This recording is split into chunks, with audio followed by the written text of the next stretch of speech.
Good morning प्यारे विद्यार्थियों। आज हम सामान्य हिंदी के अंतर्गत या उसको अपन BA थर्ड ईयर में काव्यशास्त्र के अंतर पढ़ सकते हैं।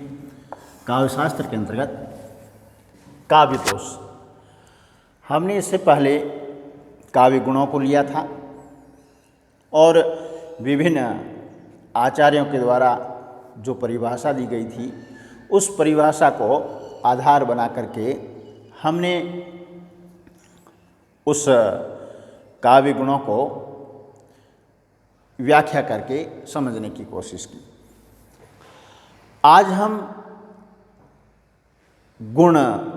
काव्य गुणों के विपरीत काव्य दोषों की चर्चा करेंगे कि काव्य दोष जो हैं काव्य में किस प्रकार के होते हैं। इस चीज़ को लेकर के भी, काव्य दोषों को लेकर के भी साहित्य के विभिन्न आचार्यों ने भिन्न भिन्न मत प्रस्तुत किए हैं, भिन्न भिन्न विचार दिए हैं। उन विचारों को, उन मतों को हम विस्तृत से विश्लेषण करेंगे और समझने की कोशिश करेंगे। सबसे पहले काव्य दोषों को परिभाषित करने वाले हैं आचार्य मम्मट। मम्मट ने कहा कि मुख्यार्थ हतिदोर दोष। क्या कहा? मुख्यार्थ हतिर दोष, अर्थात काव्य के मुख्य अर्थ, हति माने हानि करना, मुख्य अर्थ यानी रस की हानि होती है, वहाँ काव्य दोष होता है। यानी काव्य जो है आनंद के लिए होता है और उसमें आनंद की अनुभूति नहीं होती है, तो इसका मतलब उस काव्य में कहीं न कहीं दोष हैं। तो यही बात कह रहे हैं, मुख्यार्थ हतिर दोष, कि काव्य के मुख्य अर्थ में यानी रस की काव्य में हानि हो जाती है तो वहाँ काव्य दोष होता है। अब देखिए, ये दोष 3 प्रकार से होते हैं। कितने प्रकार से? 3 प्रकार के। यानी दोष रस के संचार में 3 प्रकार से बाधा उत्पन्न करते हैं, जो रस की अनुभूति में बाधा उत्पन्न करने के 3 बिंदु हैं। पहला ये है कि रस की प्रतीति ही न हो, हमें रस का अनुभव ही न हो, प्रतीति ही न हो, तो एक प्रकार से ये बाधा आ जाती है। फिर रस की प्रतीति में विलंब हो, कोई काव्य पढ़ते हैं और आनंद की अनुभूति देरी से होती हो, तब भी ये कह रहे हैं कि उस काव्य में दोष व्याप्त रहता है। तो ये दूसरा दोष हो गया कि रस की प्रतीति में विलंब होना, देरी होना। तीसरी बात ये कही है कि रस प्रतीति होते हुए भी रस का अपकर्ष होना, यानी रस की तो अनुभूति होती है, आनंद की तो अनुभूति होती है, लेकिन ये कह रहे हैं कि आनंद जो है अपकर्ष की ओर चला जाता है, जितना होना चाहिए उतना नहीं होता है। तो ये 3 जो हैं बिंदु, वह आचार्य मम्मट के अनुसार दोष जो है वह हमारे रस की अनुभूति में ये कार्य करते हैं। ये 3 प्रकार के दोष जो रस संचार में बाधा उत्पन्न करते हैं। फिर हमारे आते हैं आचार्य वामन। आचार्य वामन जो हैं क्या कह रहे हैं? गुण विपर्यात्नो दोष, अर्थात गुणों का अभाव ही दोष हैं। यानी गुणों के विपरीत जो भी हैं वह सभी दोष के अंतर्गत हैं। सीधी सीधी परिभाषा दी है कि गुण विपर्यत्नो दोष, कि गुणों का अभाव या गुणों के विपरीत जो भी चीज़ काव्य में कही जाती हैं वह सभी दोषों के अंतर्गत आती हैं।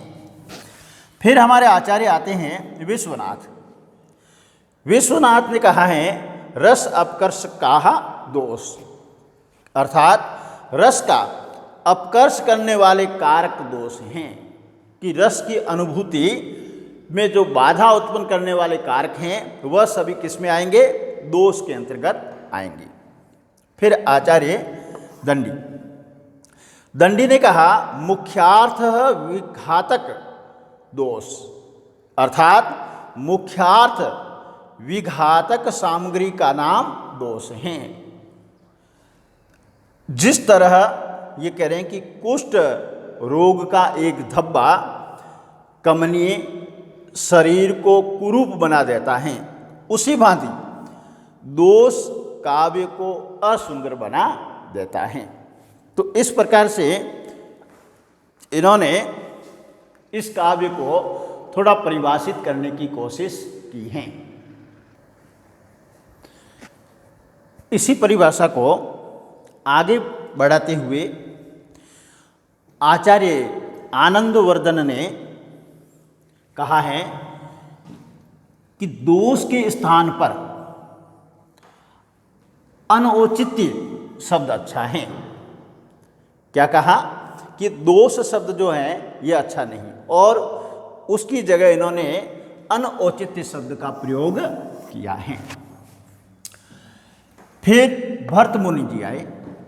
भर्त मुनि जी ने वही पुरानी परिभाषा को ही दोहराया है कि गुण के विपर्ययों को, यानी गुण के विपरीत जो चीज है वह दोष है। फिर आचार्य व्यास ने कहा उद्वेग जन को हो दोष, उद्वेग जन को हो दोष, अर्थात काव्य आस्वाद में बाधक उद्वेगजनक तत्व काव्य दोष हैं। क्या है? काव्य आस्वाद में, यानी रस की अनुभूति में उद्वेगजनक तत्व जो आते हैं और वह रस की अनुभूति में बाधा पहुंचाते हैं, तो इस तत्वों को अपन दोष कहते हैं। फिर आचार्य बामह कहते हैं काव्य रचना करने की अनिवार्यता किसी को नहीं। ऐसा नहीं कि प्रत्येक व्यक्ति को काव्य की रचना करनी पड़ेगी, यह अनिवार्यता नहीं है, क्योंकि काव्य रचना न करने पर न अधर्म होता है और न ही व्याधि, ये कह रहे हैं न तो कोई पाप होता है न ही कोई बीमारी होती है। लेकिन यदि रचना की जाए और वो रचना दोषपूर्ण हो तो रचना की अपकीर्ति होती है, चारों ओर उसकी बुराई होती है। क्यों? क्योंकि वह रचना कैसी है? सदोष है, इसलिए उसकी चारों ओर क्या होगी? बुराई होगी। तो इस प्रकार से हमने काव्य दोषों की चर्चा की है कि काव्य दोष क्या चीज होती हैं। अब देखिए काव्य दोषों के भेद बताए हैं। क्या कहा है कि काव्य दोष के दो भेद हैं।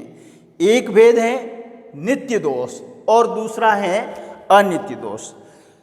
नित्य दोष हम किसे कहेंगे कि वे दोष जो सदा बने रहते हैं, हर समय मौजूद रहते हैं और किसी रूप में काव्य में उसकी स्थिति बनी ही रहती हैं, चाहे वो किसी परिस्थिति में हो, काव्य में उसकी स्थिति बनी रहेगी। उनको अपन नित्य दोष, इस शब्द से ही साबित हो जाता है कि ऐसा दोष जो हमेशा उस काव्य में बना रहता हो।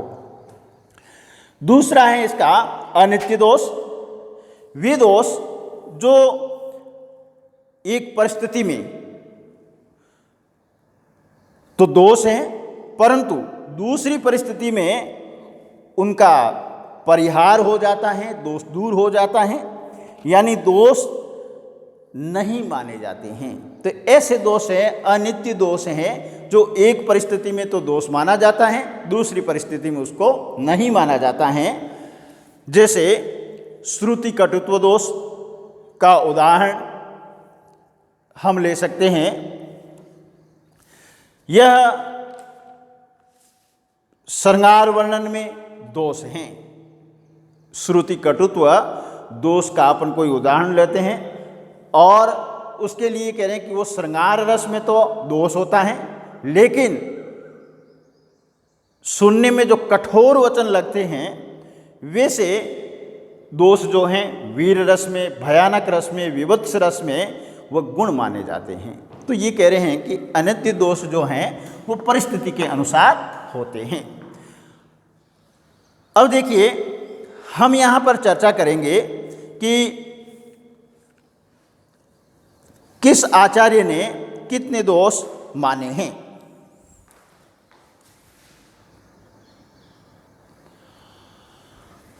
यहाँ हम जो हैं आचार्य का नाम, वर्ग, दोषों की संख्या और दोषों के नाम पढ़ेंगे। आचार्य मम्मट ने क्या कहा है कि दोषों को 3 वर्गों में बांटा है और दोषों की संख्या जो इन्होंने बताई है 70, कि 3 वर्ग हैं, शब्द, अर्थ और रस, और इस प्रकार से इनकी कुल संख्या 70 है। दूसरे आचार्य आते हैं आचार्य विश्वनाथ, उन्होंने भी 3 वर्ग किए और 3 वर्ग करके 70 जो संख्या है इसकी बताई है कि दोष 70 हैं। तीसरा है भर्तमुनि, इन्होंने वर्ग नहीं किया, ठीक है, और सीधा सीधा इन्होंने कहा कि 10 जो है दोष हैं। बामह ने भी कहा कि 21 दोष हैं। फिर आते हैं वामन, वामन ने कहा कि 20 दोष हैं और दंडी ने कहा कि 10 दोष हैं। इस प्रकार से फिर आधुनिक काव्य शास्त्र हमारे डॉक्टर गुलाब राय, उन्होंने कहा कि 10 दोष हैं। तो इस प्रकार से हमने दोषों के नाम में शब्द दोष, अर्थ दोष और रस दोष माने हैं। अब इन तीनों में शब्द दोषों की संख्या 37 कहा है, अर्थ दोष 23 माने हैं और रस दोष 10 माने हैं। इस प्रकार से इनकी संख्या हो जाती है 70। फिर देखिए 3 दोष जो हैं ये शब्द, अर्थ और रस, इन 3 दोषों में शब्द दोष 3 प्रकार के माने हैं, पद दोष, पदांश दोष और वाक्य दोष, फिर अर्थ और फिर रस दोष। अब जो है हम एक एक करके इन दोषों को पढ़ेंगे कि कौन सा दोष जो है कैसा है और क्या है उसकी विशेषता। इसमें देखिए श्रुति कटुत्व दोष, कौन सा दोष है? श्रुति कटुत्व दोष। ये इस नाम से ही स्पष्ट हो जाता है कि सुनने में जो कटु लगे ऐसा दोष।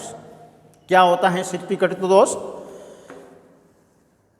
जो शब्द सुनने में अप्रिय लगे, कठोर लगे, यानी कठोर वर्णों का प्रयोग। कठोर वर्ण कौन से हैं? ट वर्ग हैं या फिर रेफ वाले जितने भी वर्ण हैं, या फिर संयुक्त वर्ण हैं, या फिर द्वित वर्ण हैं, ये सभी कठोर वर्णों के अंतर्गत आते हैं। तो जिस पद में कठोर वर्ण हो, यानी ट वर्ग वाले वर्ण हो, रेफ वाले वर्ण हो, संयुक्त वर्ण हो और द्वित वर्ण अधिक हो, वहाँ पर क्या होगा? श्रुति कटुत्व दोष होगा। क्या होगा? श्रुति कटुत्व, जो हमें सुनने में कठोर लगते हैं, अप्रिय से लगते हैं। यहाँ देखिए मैंने लिया है एक उदाहरण, भर्त्सना से भीत हो वह बाल तब चुप हो गया। किससे? भर्त्सना से भीत हो, भयभीत हो गया और वह बालक चुप हो गया। अब इसमें हम कौन से ऐसे शब्द को लेंगे जो क्या हैं? कठोर हैं। कौन सा ऐसा शब्द है? अब यहाँ से यहाँ तक जाते हैं, कोई भी शब्द हमें ऐसा नहीं मिलेगा जो संयुक्त हो। अब यहाँ जो अपनाते हैं तब यहाँ संयुक्त वर्ण, द्वित वर्ण मिल जाते हैं। अब ये जो बरसना शब्द हैं ये हमें सुनने में कठोर लगता है, कटु सा लगता है, इसलिए यहाँ बरसना शब्द में श्रुति कटुत्व दोष है। तो यहाँ इस पद में क्या, कौन सा दोष हो गया? श्रुति कटुत्व दोष। दूसरा उदाहरण यहाँ देखिए, कवि के कवितर कर्म की करते नहीं हम धृष्टता। ट वर्ग आया है और ट वर्ग जो है कठोर वर्ण है, यहां तक कोई दिक्कत नहीं। ये धृष्टता जो है यह हमें क्या कहता है कि ये कठोर वर्ण है और कानों में जब पढ़ते हैं तो हमें कटु सा लगता है, कठोर सा लगता है। फिर इसमें देखिए क वर्ग है, फिर ट वर्ग की भी आवृत्ति हुई है, तो यहाँ क और ट वर्ग की पुनरावृत्ति होने के कारण हम यहाँ पर कह सकते हैं कि यह श्रुति कटुत्व दोष है। कब तक इकटक डट रही टटिया अंगूरन डारी। देखो ये जो है वाक्य तो श्रृंगार रस का है, लेकिन इसमें जो ट वर्ग की पुनरावृत्ति हुई है और हमने पहले क्या कहा है, ट वर्ग कैसा है, कठोर वर्ण है, सुनने में हमें कठोर लगता है, अप्रिय सा लगता है, इसलिए यहां पर भी श्रुति कटुत्व दोष है। फिर दूसरा दोष आता है इसमें च्युत संस्कृति दोष। अब च्युत संस्कृति दोष क्या होता है, किसे कहते हैं,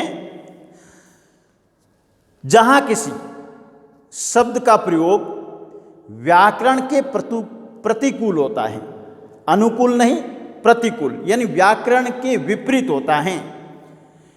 यानी जब किसी शब्द का प्रयोग व्याकरण के नियमों के विरुद्ध किया जाता है तो वहाँ भाषा में या कहें उस पद में यह दोष व्याप्त हो जाता है। यानी व्याकरण सम्मत जब अपन कोई पद लिखते हैं तब तो वह इस दोष से मुक्त हैं।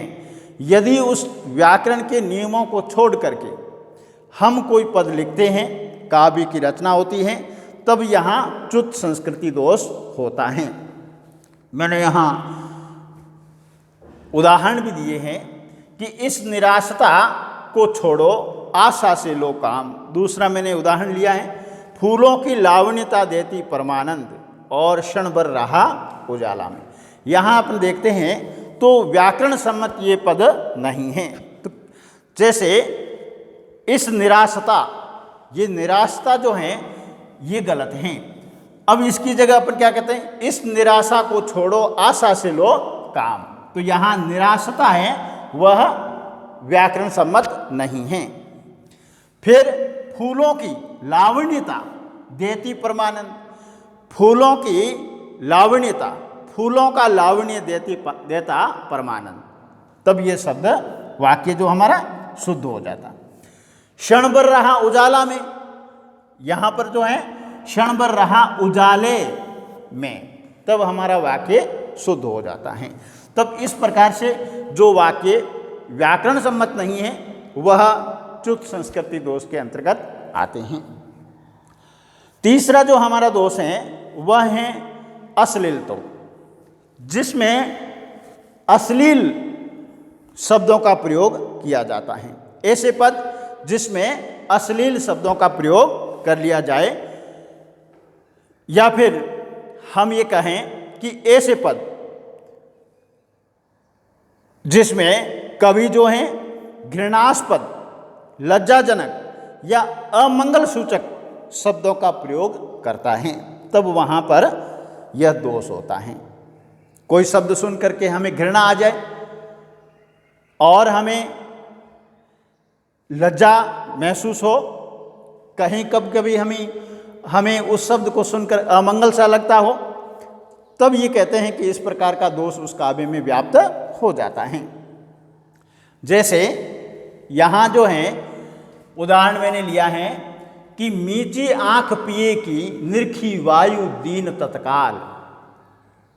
मीची, दो पक्ष नायक नायिका, अब मीची आंख, आंख बंद की, पिए की ओर इशारा किया, नायक की ओर इशारा किया, इधर उधर देखा, निरखा उसने, और वायु दीन तत्काल, उसने क्या किया, अपान वायु को निकाल दिया।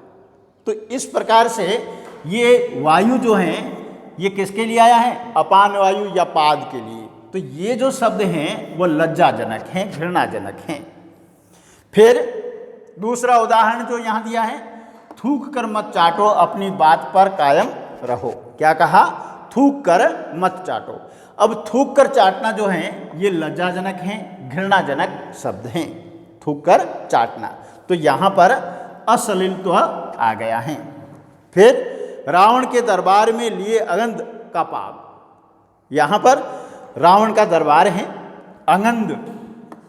अगंध ऋषि जी वहाँ गए हैं और वहाँ जो है उनका पैर उनसे हिलडुल नहीं रहा है। तो यहाँ जो पाद हैं वह पैर के लिए भी आ सकता है और पाद हैं जो अपान वायु के लिए भी आता है। तब इस प्रकार के शब्द अपन प्रयोग कर लिए जाते हैं, तब वहाँ पर अश्लीलत्व दोष व्याप्त हो जाता है।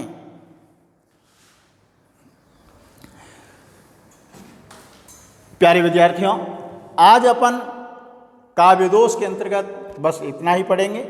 कल हम जो हैं इसके आगे वाले जो दोष हैं उन दोषों को लेंगे। आपको हमारा ये वीडियो कैसा लगा आप कमेंट कीजिए, शेयर कीजिए और लाइक कीजिए। धन्यवाद।